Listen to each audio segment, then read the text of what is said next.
বহুল আলোচিত বুয়েট শিক্ষার্থী আবরার ফাহাদ হত্যা মামলার মৃত্যুদণ্ডপ্রাপ্ত আসামির আপিল ও ডেথ রেফারেন্সের রায় আজ রোববার প্রদান করা হবে। রোববার ১৬ মার্চ বিচারপতি এ কে এম আসাদুজ্জামান ও বিচারপতি সৈয়দ এনায়েত হোসেনের হাইকোর্ট বেঞ্চে রায় ঘোষণা করবেন।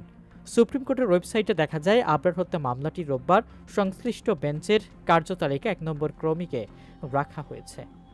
গত ২৪ ফেব্রুয়ারি আবরার ফাহাদ হত্যা মামলার মৃত্যুদণ্ডপ্রাপ্ত আসামিদের আপিল ও ডেথ রেফারেন্সের শুনানি শেষ হয়। বিচারপতি এ কে এম আসাদুজ্জামান ও বিচারপতি সৈয়দ এনায়েত হোসেনের হাইকোর্ট বেঞ্চ শুনানি শেষে মামলাটি রায়ের জন্য অপেক্ষমাণ রাখেন।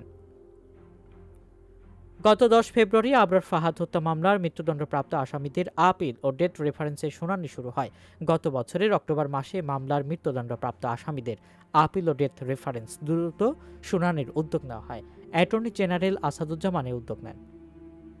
উল্লেখ্য, ২০২২ সালের ৬ জানুয়ারি আবরার ফাহাদ হত্যা মামলায় ২০ জনের মৃত্যুদণ্ড অনুমোদনের জন্য ডেথ রেফারেন্স ও মামলার নথি হাইকোর্টে আসে।